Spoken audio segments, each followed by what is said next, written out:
D Revanna ಅವರನ್ನ judge ಮುಂದೆ ಹಾಜರು ಪಡಿಸಲಾಗುತ್ತೆ ಅನ್ನೋ ಮಾಹಿತಿ ಲಭ್ಯ ಆಗ್ತಾ ಇದೆ. ನಾಳೆ ಭಾನುವಾರ ಆಗಿರೋದ್ರಿಂದ ಜಾಮೀನು ಸಿಗೋದು ಕಷ್ಟ ಎನ್ನಲಾಗ್ತಾ ಇದೆ. ಹೀಗಾಗಿ ಪರಪ್ಪನಗ್ರಹಾರ ಜೈಲಿಗೆ ರೇವಣ್ಣ ಅವರನ್ನ ಶಿಫ್ಟ್ ಮಾಡುವಂತಹ ಸಾಧ್ಯತೆ ಇದೆಯಾ?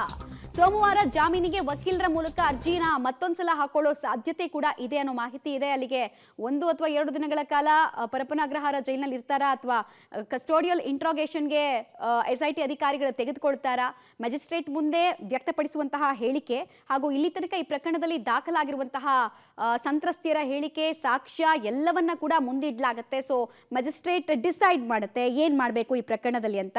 ಮತ್ತು ಸೆಕ್ಯೂರ್ ಆಗಿರುವಂತಹ ಮಹಿಳೆ, ಈ ಕಿಡ್ನಾಪ್ ಕೇಸ್ನಲ್ಲಿ ಸೆಕ್ಯೂರ್ ಆಗಿದ್ದಾರಲ್ಲ ಮಹಿಳೆ, ಅವರು ಕೊಡುವಂತಹ ಸ್ಟೇಟ್ಮೆಂಟು ಇಡೀ ಪ್ರಕರಣದ ದಿಕ್ಕು ದೆಸೆಯನ್ನ ಬದಲಾಯಿಸೋದ್ರಲ್ಲಿ ಯಾವುದೇ ಅನುಮಾನ ಇಲ್ಲ.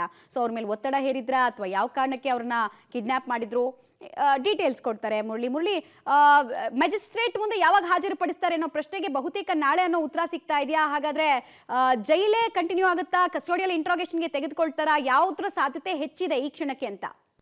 ಮಮತಾ, ಏನಂದ್ರೆ ಪ್ರಮುಖವಾಗಿ ಅವರನ್ನ ಪೊಲೀಸ್ ಕಸ್ಟಡಿಗೆ ಪಡೆದುಕೊಂಡು ವಿಚಾರಣೆ ಮಾಡೋ ಸಾಧ್ಯತೆಗಳೇ ತೀರಾ ಹೆಚ್ಚಾಗಿರುವಂಥದ್ದು. ಯಾಕೆಂದ್ರೆ ಈಗಾಗಲೇ ಎರಡನೇ ಆರೋಪಿ, ಪ್ರಕರಣದ ಎರಡನೇ ಆರೋಪಿ ಏನಿದ್ರೆ ಎರಡನೇ ಆರೋಪಿಯಾಗಿನೇ ನ್ಯಾಯಾಂಗ ಬಂಧನ ಆಗಿದೆ. ಜೊತೆಗೆ ಇವತ್ತು ಮ್ಯಾಜಿಸ್ಟ್ರೇಟ್ ಮುಂದೆ ಹಾಜರುಪಡಿಸುವಂತ ಸಾಧ್ಯತೆಗಳು ತೀರಾ ಕೂಡ ಕಡಿಮೆ ಇರುವಂಥದ್ದು. ಯಾಕೆಂದ್ರೆ ಬೋರಿಂಗ್ ಆಸ್ಪತ್ರೆಯಿಂದ ಈಗಷ್ಟೇ ಆಂಬುಲೆನ್ಸ್ ಅನ್ನ ಕರೆದುಕೊಂಡು ಬಂದಿದ್ದಾರೆ. ಜೊತೆಗೆ ಬೋರಿಂಗ್ ಆಸ್ಪತ್ರೆಯ ಡೀನ್ಗೆ ಒಂದು ಮಾಹಿತಿಯನ್ನು ಕೂಡ CID ಅಂದ್ರೆ SIT ಅಧಿಕಾರಿಗಳು ಒಂದು ಮಾಹಿತಿಯನ್ನು ರವಾನೆ ಮಾಡಿರುವಂಥದ್ದು.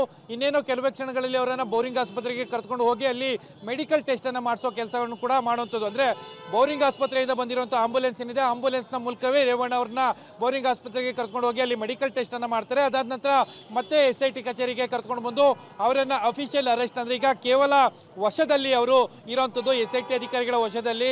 ಈ ಮೆಡಿಕಲ್ ಟೆಸ್ಟ್ ಆದ ನಂತರ ಅವರನ್ನ ಅಧಿಕೃತವಾಗಿ ಬಂಧನಕ್ಕೊಳಪಡಿಸ್ತಾರೆ. ಬಂಧನಕ್ಕೊಳಪಡಿಸಿದ ನಂತರ ಮ್ಯಾಜಿಸ್ಟ್ರೇಟ್ ಮುಂದೆ ಹಾಜರುಪಡಿಸಲಿಕ್ಕೆ ನಾಳೆ ರಾತ್ರಿ, ಇವತ್ತು ಎಷ್ಟು ಈಗ 8:45ಕ್ಕೆ ಅರೆಸ್ಟ್ ಅನ್ನ ತೋರಿಸಿದ್ರೆ ಮತ್ತೆ ನಾಳೆ ರಾತ್ರಿ 8:45 ತನಕ ಕೂಡ ಮ್ಯಾಜಿಸ್ಟ್ರೇಟ್ ಮುಂದೆ ಹಾಜರುಪಡಿಸಲಿಕ್ಕೆ ಕಾಲಾವಕಾಶಗಳಿರುವಂಥದ್ದು. ಬಹುತೇಕ ಬೆಳಗಿನ ಜಾವ ಅಥವಾ ನಾಳೆ ಸಂಜೆ ಅವರನ್ನ ಮ್ಯಾಜಿಸ್ಟ್ರೇಟ್ ಮುಂದೆ ಹಾಜರುಪಡಿಸಿ ಮತ್ತೆ ಪೊಲೀಸ್ ಕಸ್ಟಡಿಗೆ ಕೇಳುವಂತಹ ಸಾಧ್ಯತೆಗಳು ಕೂಡ ಹೆಚ್ಚಾಗಿದ್ದಾವೆ. ಯಾಕೆಂದ್ರೆ ಈ ರೀತಿಯಲ್ಲಿ ಮ್ಯಾಜಿಸ್ಟ್ರೇಟ್ ಮನೆಗೆ ಹಾಜರುಪಡಿಸಿದ್ರೆ ನಾಳೆ ಭಾನುವಾರ ಆಗಿದ್ದ ಹಿನ್ನೆಲೆಯಲ್ಲಿ ಮ್ಯಾಜಿಸ್ಟ್ರೇಟ್ ಮುಂದೆ ಹಾಜರುಪಡಿಸಿದ್ರೆ ಅವಾಗ ಪೊಲೀಸ್ ಕಸ್ಟಡಿಗೆ ಸಿಕ್ಕುತ್ತಾ ಇಲ್ವಾ, ಜುಡಿಷಿಯಲ್ ಕಸ್ಟಡಿಗೆ ಏನಾದ್ರು ಕಳಿಸ್ತಾರಾ, ಈ ಅನುಮಾನಗಳು SIT ಅಧಿಕಾರಿಗಳಿಗಿದೆ. ಅದರ ಬಗ್ಗೆ ಒಂದು ಕ್ಲಾರಿಫಿಕೇಶನ್ ಅನ್ನ ತೆಗೆದುಕೊಂಡು ಅದಾದ ಬಳಿಕ ನಾಳೆ ಅವರನ್ನು ಹಾಜರುಪಡಿಸಿ ಪೊಲೀಸ್ ಕಸ್ಟಡಿಗೆ ಕೇಳೋ ತಯಾರಿಯನ್ನ ಮಾಡ್ಕೊಳ್ತಾ ಇರೋಂಥದ್ದು. ಮಮತಾ, ರೈಟ್, ಧನ್ಯವಾದ ತಮ್ಮೆಲ್ಲ ಮಾಹಿತಿಗಾಗಿ ಮುರಳಿ.